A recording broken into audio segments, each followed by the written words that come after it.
the synod in the 17th century, among other things, women mingle with priests in the sacristy, approach the altar to light candles, and maintain the sacred vestments and vessels. Again, more scandal. Why can't you touch sacred vestments and vessels? Because you're unclean. Okay? We should all be grateful we're not put out in menstruation huts to freeze to death, as they do in Nepal and other places. But this silly, sick taboo, okay, has wormed its way into theological discussion. Throughout history, from the time of Pope Gelasius until now, objections to women at the altar are rooted in misogynist views of women's impurity. Okay? And you know that these views are still adhered to in parts of the world. In the beginning of the 20th century, there's the argument women will not touch sacred things. Even a document after the Second Vatican Council includes remnants of misogyny. It's the Instruction Musicum Sacrum about music in the liturgy, and it's a 1967 document, and it says that choirs that are mixed, male, female, will not sing from inside the sanctuary. Okay, and that's on the books. And I had the pleasure at a cocktail party or a garden party in June of last year to make that point to the Secretary of the Congregation for Divine Worship, Archbishop Roach. And he said, I didn't know that. I said, well, now you do.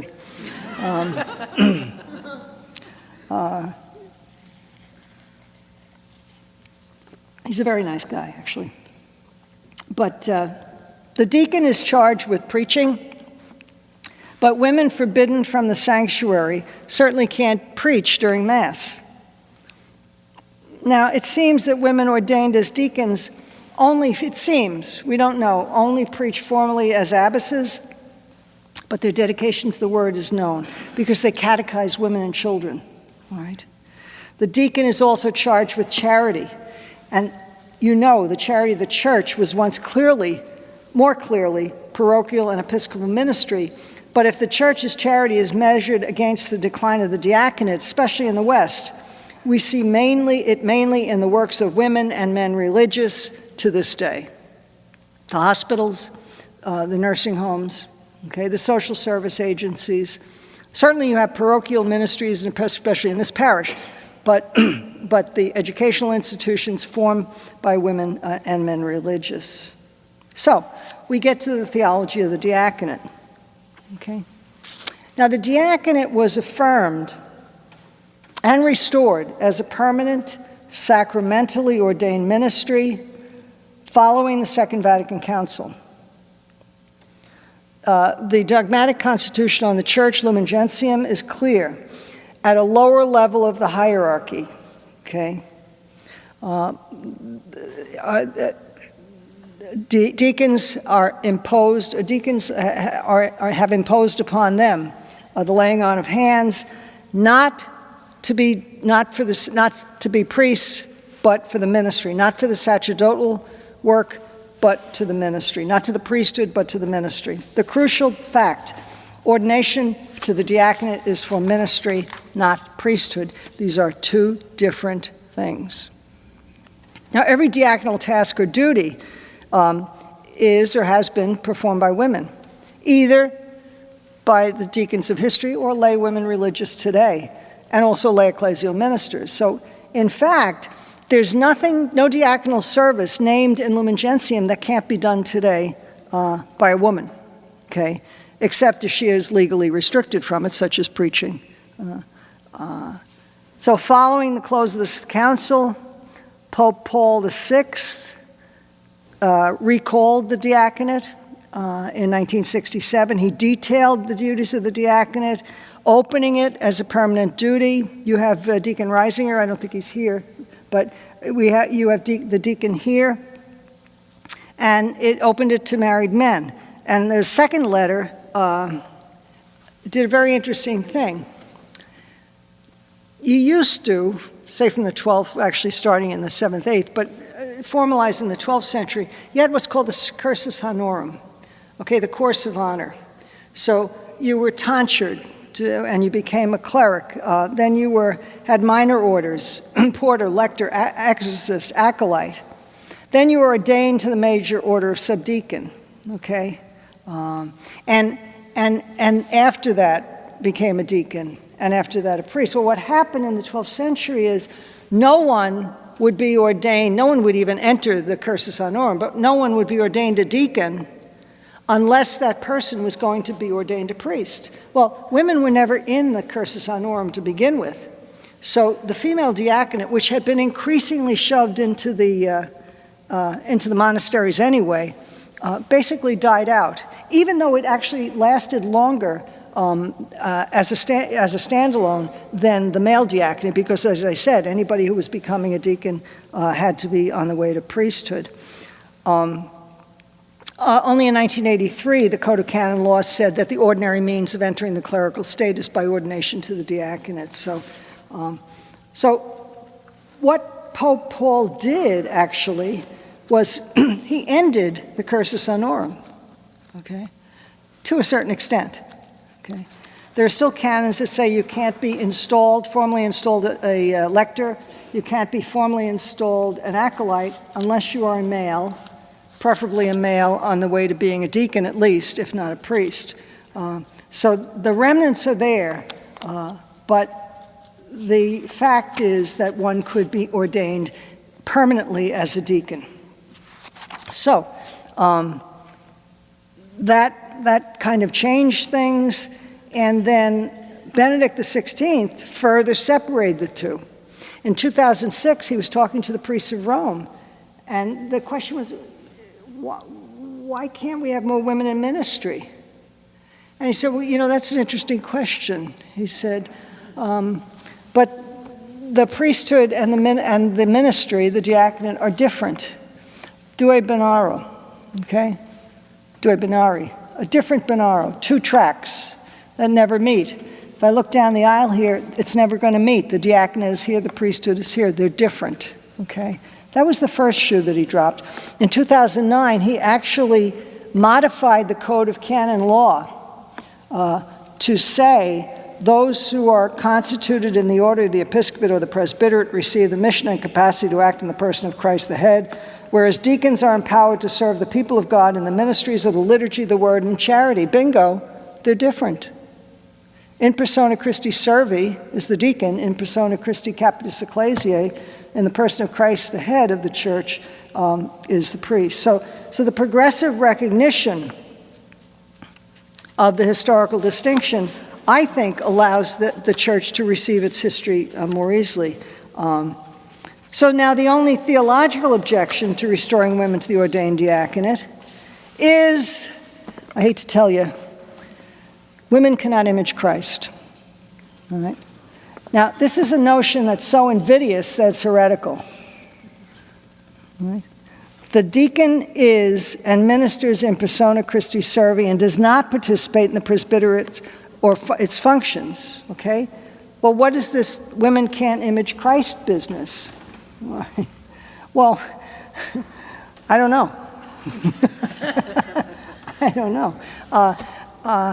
Because we're talking about the risen Lord. We're not talking about the human male Jesus. And I think this is the question, and this is what happens. And we have wonderful 1950s theology being taught in too many seminaries today, where I was told actually up at Dunwoody that Jesus ordained the first priest at the Last Supper. And I said, yeah, I didn't know that. I said, where'd you find that out? They said, oh, well, we saw a tape by Bishop Fulton Sheen. Anyway, these new distinctions are in the ITC document. The 2002 document, which is an opinion, okay, it's not a teaching, it's an opinion, says the diaconate and the priesthood are separate. But we cannot say that women cannot image Christ. Why are they so hysterical about women not imaging Christ? Because they're afraid that means women can be priests, okay? The interesting thing is that the iconic argument, which is what it's called, is in 1976 in a document called Inter Insignores, and that's an opinion document of the ITC, and that's in it. two reasons. Authority, Jesus chose male apostles, okay, I'll grant you that. And the women cannot image, that the priest must image Christ. And I say that's just invidious, you can't say that. So then in 1994 we have another document, Ordinatio Sacerdotales, which drops the iconic argument. It's just not there, all right? So, women can and do image Christ. If there's one thing I say, and have said for my entire academic career, don't tell me women can't image Christ. Don't tell me women don't image the risen Lord. Don't tell me that women are not made in the image and likeness of God. And if you have a problem, go look up number 48 in the Baltimore Catechism, because it says, I am made in the image and likeness of God. It's a theological and anthropological fact we cannot deny. The Church has stated authoritatively that it does not have the authority to ordain women as priests, and I think that assists in the restoration of the ordination of women to the diaconate, which is a ministry of service. So, in conclusion, the overwhelming amount of literary, epigraphical, and historical evidence regarding women deacons points to even more facts about them. I spent a lot of time, reading a lot of languages, some of which I don't know, but that doesn't matter. I picked up the phone twice, and once the foundation gave me $25,000, and another phone call was $15,000. So I had the money to hire assistants and to be in Rome. The overwhelming evidence says has found more facts, and my intuition is that there's even more that's been permanently lost, stuff that was in monasteries and abbeys that were destroyed through various problems and wars. But we know they existed. We have definitive evidence they were ordained by bishops. They served these bishops in ministerial capacities, and the world is progressively recognizing that women are made, at least in the West, women are made in the image and likeness of God. So today, in my opinion, nothing, it seems, would restrict women from diaconal ordination. I hope that gave you something to think about, and we can have some questions now, if you don't mind. And I'll keep talking and hum a few bars while she's collecting the things. So, in July or June, Cardinal Ladarius spoke to the press. And what he said was that the commission is in a very good place. And it was not the place of the commission to tell the Holy Father what to do. And I've seen him up close. I'm not telling him what to do. Just, thanks. And so I don't know what will happen.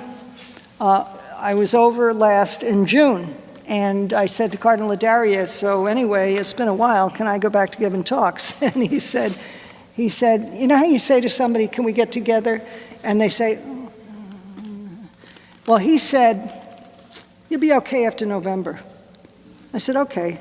I said, well, you've got to promise that if he says something, you'll bring me over, because don't throw me to the New York press car, the press.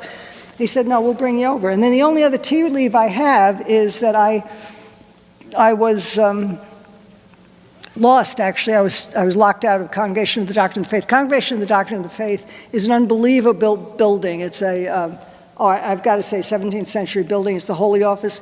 It has doors that are studded doors that are 20 feet high in case you want to get with your horse and drink. And literally the doors open like this. And I was locked out, and there was no way I was getting in. So, thanks. I went to, that's fine. I saw this priest, and I said, excuse me, from behind, Father, do you work in CDF? Because I'm not due back till 3, but everybody else is up there. I had to go over to the house to get my shoes changed. And he turned to me and goes, no, Phyllis, I'm your publisher. I said, oh, Padre Julio. Padre Julio is the head of the Vatican Vatican Press. And they've published now 3 of my books. He said, oh, we're publishing one of your books in Italian in 2 weeks. I said, thanks for letting me know. When are you going to do the women deacon stuff? He said, well, we're the Pope's publisher, so we're holding that till he says something. So those are my, I said, well, that's probably a good idea. But But, so those are my 3 tea leaves. I was told it's okay to speak after November, so I was over at Fordham, and David Gibson and I figured out that this January would be a good time. And they will bring me over if he says something. I haven't got any tickets yet, and they're waiting to publish my stuff. So, why can male deacons today preach, and women deacons, if ordained, would not be permitted to preach? That's not true. If the preacher isn't commenting on liturgy preaching, no. What we're talking about is the homily at the Mass is a formal part of the liturgy. The bishop is only permitted, and I've got my canon lawyer here, so he'll wave at me if I say something wrong, but the bishop is only permitted to give preaching faculties to a cleric, and formally speaking, only a cleric participating in the liturgy is to preach at that Mass. So a deacon or a priest participating in the liturgy can preach at that Mass. A woman ordained, and that's one of the biggest arguments on behalf of ordaining women, a woman ordained would be able to have preaching faculties, okay? And that's one of the big things that cannot be delegated. The only exception is in Masses for children. There are exceptions that a non-cleric, it really means the female catechist, but anyway, could preach to the children. And the other exception is for language problems, that someone else can preach. What is your opinion and hope after this commission? I don't know. I have no idea what he's going to do. He's a pope of surprises. He has been very kind to me. He's been very funny with me. And his staff has been very kind to me. And all the cardinals have been very kind to me. I didn't get much pushback from the cardinals, mostly from Africa. Said, we don't want your Western ideas. I said, but if it's passed, you don't have to do anything. Because should it roll out, it will go to the Episcopal conferences, and the Episcopal conferences from there it will go to the bishops, and a bishop will do what he wants in his diocese. I mean, it's as simple as that. You don't, if he doesn't want them. And only half of the bishops in Ireland have deacons, and some of them told me that they don't have deacons because they can't do women deacons. What's the difference between a women lector, Eucharistic minister, CCD, v. deacons? Do you envision permanent diaconate for men and women? Yeah. Well, these are all different ministries. There are different ministries, there are different spirits. Everybody doesn't need to be a deacon. Everybody doesn't need to be a lector or a Eucharistic minister. Everybody doesn't need to be a CCD teacher. It takes a parish to minister. Nobody does it on their own. Given the declining rate of men entering ministry, do you anticipate that women will eventually be accepted as deacons more out of necessity than because of change in belief? Well, it's not about what does it mean for the women who accepted in this scenario. The only reason to ordain more deacons is if you need more deacons. You don't. What I found in history, reading history, is that by the 12th century, the priesthood had arrogated unto itself the jobs of the deacons. One of the main jobs of the deacons was to take care of the treasury, to take care of the church's stores, take care of the charity. Remember, and the Pope said this in September of 2015, the bishops couldn't do everything. Their job was to preach and pray. So the deacons, the church created the diaconate to take care of the poor, basically the Greek and Hellenic, the Greek and Jewish women, Hebraic women who were complaining they weren't getting their fair share. And as the diaconate became more powerful, the priests didn't, particularly the priests in Rome, did not like it. And it's the priests in Rome who kind of wrote the diaconate out of existence. Why? Because the deacons controlled the money. And you know yourself, you only find out if the pastor's dead if you can get the checkbook out of his hand. But it's true, and that's the way it is now. And it's really a reversion of the way the church was. The bishops had deacons to manage all the needs of the people, but then they also couldn't manage all the preaching and Eucharistic celebrating for the people either. So the priesthood came in. At first there were the apostles, the bishops, and the deacons. And the priests are kind of late starters, and things have been reversed now. But the point being, you only ordain more deacons if you need more deacons. If you need them for charity, if you need them for preaching, you need them to manage diaconal tasks.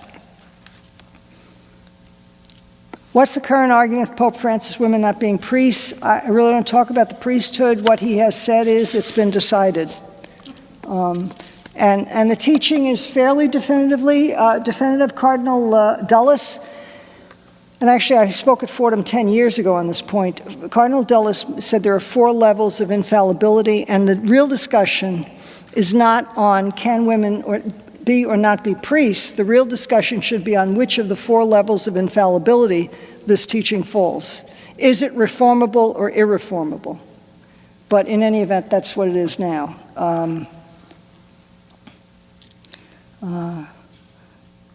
What's the purpose of the commission? How do you tolerate these studies without getting angry? This makes me disrespect the church. You know, I think that Mother Teresa said, we're not called to be successful, we're only called to be faithful. I was challenged by John Cardinal O'Connor a lot of years ago to write my first book on women in the diaconate. He helped me outline it. It's been a genuine interest of mine. And, that's reason. What language did the commission work in? English and Italian. We had simultaneous translation. We sat at a big kind of U-shaped table, and we all had little microphones in front of us. And the president of the commission's mic was always on, and we had earphones if you needed them. And then when you'd raise your hand if you wanted to speak, and then you would press your button, and no one else could speak at the same time.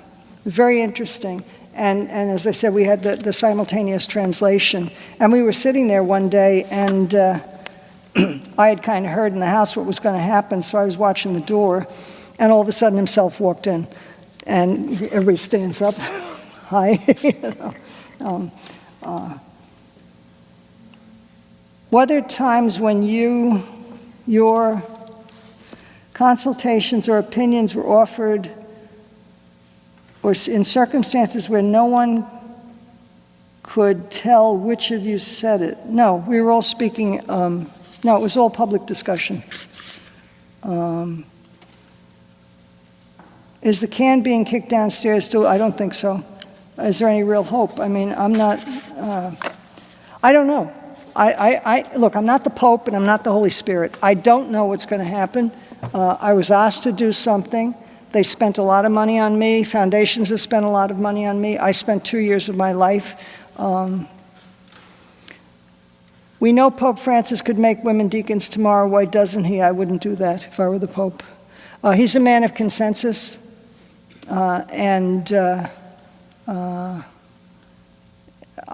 likely is it he will approve women deacons? I don't know. Which will happen first, married priests or female deacons, and why? Well, we already have married priests. If you're a married man, you can be ordained. If you're an ordained man, you can't get married.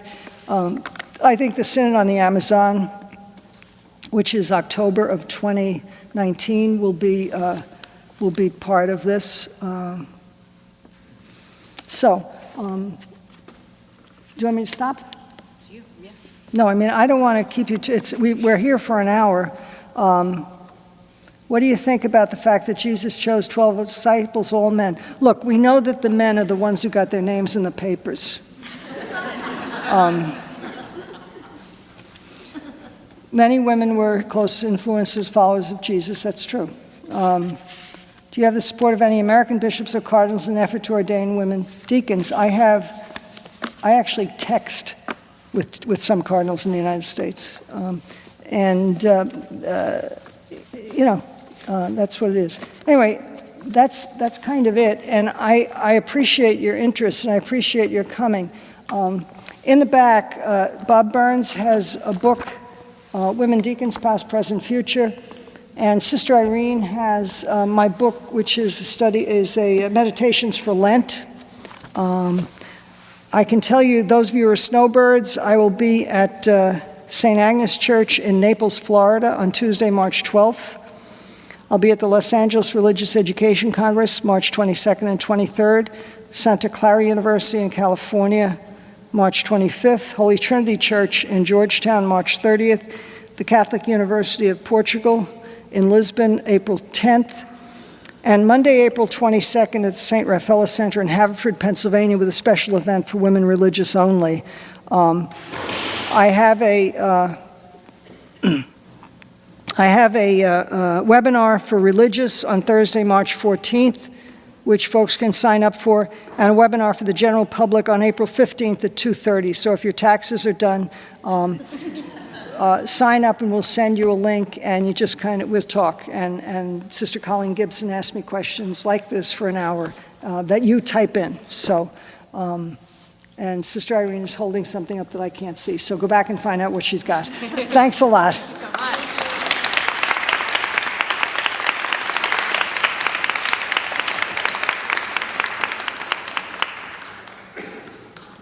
I just wanted to say thank you. I should have been right towards the front. I think you join me in thanking Phyllis for traveling in from, Phyllis lives in the wilds of Long Island. God help us, She hasn't recognized the fact that Manhattan is the center of the earth and everything outside of Manhattan is a mirrored image of some part of it, but nothing has it all. But in a real sense, I'd like to say thank you so very, very much to Phyllis. And then thank you to her canonical consultant, John Fanning, my illustrious classmate, right, John? John, December 8th, was it December 8th? John was 50 years ordained on December 8th. But I hope you'll, are you going to be around over there? Sign books. Yeah, sign books and talk to people. The church is coming alive. What's happened in the world has brought us to a point where we have to think in new ways, okay? And the Pope is pretty good, and just pray that he might just be moved one moment. And I'm sure Phyllis got him at the elevator a number of times. And can you imagine her if you had lived it? Oh, God, help us. I'll tell you one story. In the Holy Father's house, if you walk in and you see him, you stop. You move. There are 6 guards, and not around him, but just in the room, and you just stop. And he's alone. And so I came out once and we shaved over. There were 12 years, but I hadn't been here, so walking. And I was going and I stopped, and he saw me and he goes, okay. So he goes, are you going up? I said, yes. So he opens the door for me and lets me in first. And he says, what for? I said, are you going to drive? He said, I'll drive. Straight. Now the elevator is about as big as this podium.